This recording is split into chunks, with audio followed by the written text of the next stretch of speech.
నమ్ముట అనే పదం దగ్గర నీ వల్ల ఇద్దా అని వాడాడు. ఆ వల్ల ఇద్దా అన్న మాట చాలా తీవ్రంగా తీసుకోవాలి. ఒక మాట మెయిన్, నీ చేత ఇద్దా అంటే చేత కాదు ప్రభు, నేర్చుకో, మరి చిన్నగా ట్రై చేయి. కొన్ని విషయాల మీద నువ్వు ఆనుకున్నావు, దేవుడు జవాబు ఇచ్చాడు. ఈసారి మరి కొన్ని విషయాల మీద ఆనుకుంటావు, జవాబిస్తాడు. ఈసారి ఇంకొన్ని విషయాల మీద ఆనుకుంటావు, జవాబిస్తాడు.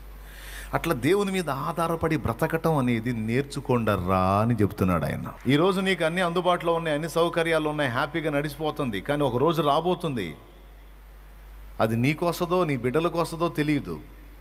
ఆ దినాన ఈ సమాజంలో ముద్ర ముద్ర ముద్ర అంత్య అబద్ధ క్రీస్తు ముద్ర వేయించుకున్న వాడికే కొనడానికైనా అమ్మటానికైనా లావాదేవీలు జరపడానికైనా అధికారం ఉంటుంది, లేకపోతే నో ఛాన్స్.